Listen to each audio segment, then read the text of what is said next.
হয় পাৰ্থ আচলতে যি মৰাণৰ সমীপৰ হালধিবাৰী নগৰ থান এই থানখনৰ চ'ত মাহত এই বছৰেকীয়া আচলতে ৰাজহুৱা যি বছৰেকীয়া এই বছৰেকীয়া সভা ইয়াত অনুষ্ঠিত হয় আৰু আমি যিহেতু ইয়াত উপস্থিত আছোঁ আমি প্ৰথমে ইয়াৰ যি সামগ্ৰিক পৰিৱেশ সেই পৰিৱেশটো আমি দেখুৱাই ল'ব বিচাৰিছোঁ। পুৱাৰ যি ধৰ্মধ্বজা উৰণে তেওঁলোকে আৰম্ভ কৰিছিল এই কাৰ্যসূচী আৰু বৰ্তমান তেওঁলোকে ৰথ যাত্ৰাৰ বাবে সাজু হৈছে আমি দেখুৱাইছোঁ আৰু উজনি অসমৰ বিভিন্ন প্ৰান্তৰ পৰা ইয়াত যি ভক্তৰ সমাগম দেখিবলৈ পোৱা যায়। যিহেতু লোকবিশ্বাস আছে সেই লোকবিশ্বাস অনুসৰি তেওঁলোকে ইয়াত চাকি বন্তি তেওঁলোকে ইয়াত শৰাই আগবঢ়ায় তেওঁলোকৰ যি মনৰ যি তেওঁলোকৰ আশিক বিচাৰে সেই আশিক তেওঁলোকে সফল হয় বুলি তেওঁলোকৰ লোকবিশ্বাস আছে। আৰু যিহেতু ইয়াতে কিছু সময় পাছতে আচলতে ভাৰত চৰকাৰৰ মন্ত্ৰী বৰ্তমান ডিব্ৰুগড় লোকসভা সমষ্টিৰ যি প্ৰাৰ্থী সৰ্বানন্দ সোণোৱাল ডাঙৰীয়া আহি ইয়াত উপস্থিত হ'বহি আৰু তেওঁ আচলতে ইয়াত আশিক বা সেৱা জনাবলৈ তেওঁ সেৱা আগবঢ়াবলৈ ইয়াত আহিব বুলি ইতিমধ্যে উদ্যোক্তা সমিতিয়ে আমাক জানিবলৈ দিছে। সামগ্ৰিকভাৱে যি পৰিৱেশ সেই পৰিৱেশটো আমি ND24 দৰ্শকসকলক দেখুৱাইছোঁ। আচলতে হাজাৰ হাজাৰ লোকে ইয়াত ৰথ যাত্ৰাৰ বাবে ইতিমধ্যে সাজু হৈছে আৰু উদ্যোক্তাসকল আছে আমি কথা পাতিবলৈ চেষ্টা কৰিম তেওঁলোকৰ কেনেধৰণৰ কি কাৰ্যসূচী আছে আৰু কোন আহিব কেনেধৰণৰ তেওঁলোকে উদ্যোগ লৈছে আজিৰ দিনটো কাৰ্যসূচী। মই আপোনাৰ ওচৰলৈ আহিছোঁ, কেনেধৰণৰ কাৰ্যসূচী আছে আজি এই দিনটো? হয়, আমি বৃহত্তৰ খোৱাং হালধিবাৰীৰ লগতে অসমৰ বিভিন্ন প্ৰান্তৰ পৰা আজি আমাৰ ইয়াত ভক্তপ্ৰাণসকল আজি ইয়াত উপস্থিত হৈছেহি আৰু প্ৰত্যেক বছৰে এই সময়টোতে আমি বৃহত্তৰ হালধিবাৰীৰ লগতে বিভিন্ন অঞ্চলৰ পৰা অসমৰ বিভিন্ন প্ৰান্তৰ পৰা আহি ৰাইজে ইয়াত আশীৰ্বাদ লয়হি আৰু এটা কথা আছে যে ইয়াত যিসকলে আশীৰ্বাদ লয় বা আশীষ মাগে তেখেতৰ মনোকামনা পূৰ্ণ হৈছে এটা প্ৰবাদ আছে আৰু সেইকাৰণে যথেষ্ট আজি বিভিন্ন প্ৰান্তৰ পৰা ভক্তসকল ইয়াত সমাগত হয়।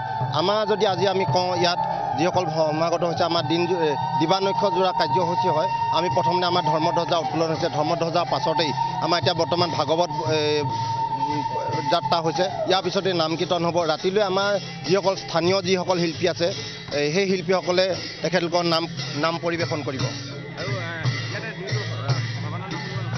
হয়, আজি ভালেকেইজন গণ্যমান্য ব্যক্তি আমাত উপস্থিত অহাৰ কথা আমাক জনাইছে। সৰ্বানন্দ সোণোৱাল ডাঙৰীয়া, লুইনজ্যোতি গগৈ লগতে স্থানীয় বিধায়ক চক্ৰধৰ গগৈ লগতে বহুকেইজন আমাৰ ইয়াত তেখেতলোকৰ ব্যক্তি আমাৰ ইয়াত উপস্থিত হ'বহি বুলি আমাক জনাবলৈ দিছে। ধন্যবাদ জনাইছোঁ। ইতিমধ্যে যি ৰথ যাত্ৰা সেই ৰথ যাত্ৰা তেওঁলোকে আৰম্ভ কৰিছে। আমি এই দৃশ্য আমি দেখুৱাব বিচাৰিছোঁ। উজনি অসমৰ বিভিন্ন প্ৰান্তৰ পৰা ইয়াত যিসকল ভক্তৰ আগমন দেখিবলৈ পোৱা যায় তেওঁলোকৰ যি বিশ্বাস তেওঁলোকৰ মনৰ যি কামনা তেওঁলোকৰ পূৰণ হয় আৰু আমি এই থানখনৰ বিষয়ে সন্দৰ্ভত জানিব চেষ্টা কৰিম। মই আপোনাৰ ওচৰলৈ আহিছোঁ, থানখনৰ সন্দৰ্ভত আপোনাৰ পৰা অকণমান জানিব বিচাৰিম চমুকৈ। হালধিবাৰী নগৰ থানখন এখন বৰ ঐতিহাসিক থান। এই থানখন সৃষ্টি হোৱাৰ মূলতে আমি আগতে আমাৰ যিসকল বয়োজ্যেষ্ঠ ব্যক্তি আছে তেখেতসকলৰ পৰা শুনিছোঁ যে এই এডোখৰ বৰ জৰাল ঠাই আছিল, বহুত গছ গছনি ভৰা ঠাই আছিল আৰু বিভিন্ন ঠাইৰ পৰা আমাৰ ইয়ালৈ যেতিয়া মানুহবিলাকে পাম খাবলৈ আহিল তেওঁলোকে পাম খাই থাকি এই ওচৰতে হাবি জংঘলবিলাক চফা কৰিলে। চফা কৰি মেলি তেওঁলোকে দেখিলে যে ইয়াৰ ওপৰত এটা বৰ ডাঙৰ ঢাপ এটা আছে। এই ঢাপটোত তেওঁলোকে পাছত কি আছে ওপৰত গৈ চালে মেলিলে। তাৰপিছত মাজে মাজে তেওঁলোকে লক্ষ্য কৰিলে যে এইফালে হাতী অহা যোৱা কৰা এটা ৰাস্তা আছে আৰু হাতীয়ে কোনোবা মুহূৰ্তত কেতিয়াবা কলৰ থোক লৈ আহে, কোনোবা ঔটেঙা লৈ আহি ইয়াতে আগবঢ়াই দি তেওঁলোকে সেৱা কৰি যোৱা দেখিছিল। আৰু তেনে মুহূৰ্তত আমাৰ এই ওচৰ চুবুৰীয়া যিসকল আছিল তেওঁলোকে নিশ্চয় ভাবিলে যে ইয়াত কৃষ্ণৰ কিবা মহত্ব আছে। গতিকে এই মহত্বকে আগত লৈ লাহে লাহে মানুহবিলাকে কি হৈছে ইয়াতে মানে পায়স দিবলৈ আৰম্ভ কৰিলে। পায়স দি লাষ্টত কিছু বছৰৰ পাছত প্ৰায় মানে 62 চনমানৰ পৰা ইয়াত আৰম্ভ হৈছে এই প্ৰথাটো। তাৰপিছত ক'ব নোৱাৰে, তাৰপিছত ক্ৰমান্বয়ে ৰাজহুৱাকৈ অনুষ্ঠিত কৰিবলৈ আৰম্ভ কৰিলে। প্ৰথমে 3 বছৰ 5 বছৰ এনেকুৱা আছিল আৰু বৰ্তমান সময়ত প্ৰায় 50-60খন গাঁও লগ লাগি ইয়াতে আগতে 3 দিনীয়াকৈ আছিল। তাৰপিছত এতিয়া মানে প্ৰতি বছৰে মানে দিনজোৰা কাৰ্যসূচীৰে 24 ঘণ্টা দিনজোৰা কাৰ্যসূচীৰে অনুষ্ঠিত কৰি ইয়াত মাহ প্ৰসাদৰ ব্যৱস্থাও কৰি এই ধৰণে আগবাঢ়ি গৈ আছে। ইয়াত জলযোগৰ ব্যৱস্থাও হয় আৰু বিভিন্ন ঠাই ভক্তৰ সমাগম হয় ইয়াত মানে আমি দেখিছোঁ প্ৰায় মানে 2000-2500-3000 ইমানলৈকে আমি তেখেতলোকক মানে সমাগমৰ তেখেতো অহা বুলি আমি গম পাইছোঁ। আমি তেখেতৰ ওচৰলৈ গৈছোঁ, তেখেতে কৈছে হ'ব মই তাৰ মানে আশীৰ্বাদ ল'বৰ কাৰণে মই যাম। আহিব তেনেকৈ ব্যক্তিসকল আহিব।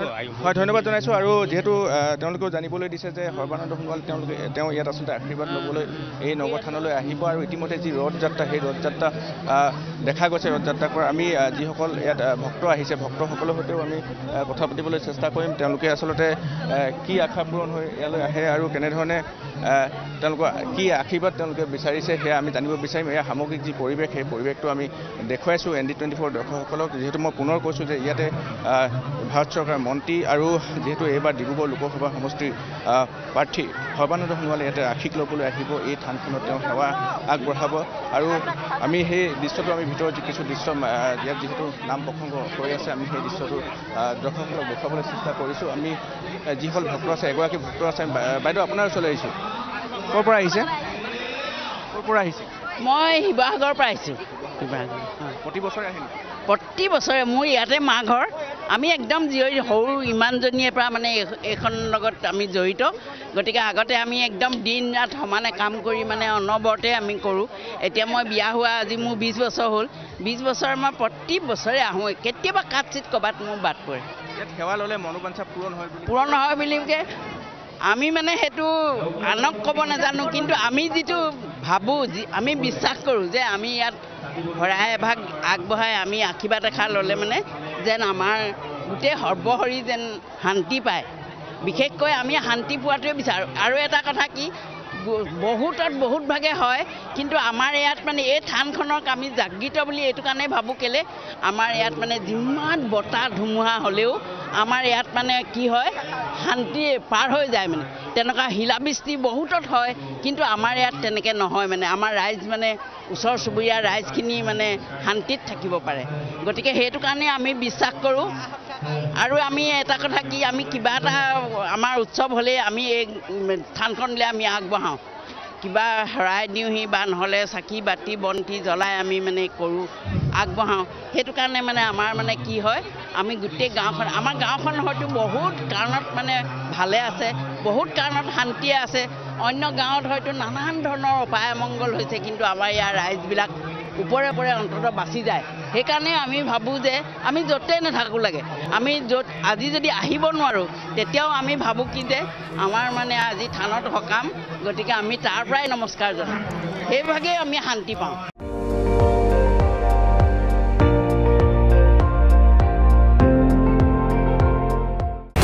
আপুনি চাই আছে ND24 সৰ্বশ্ৰেষ্ঠ নহয় সৰ্বোত্তমৰ দৌৰ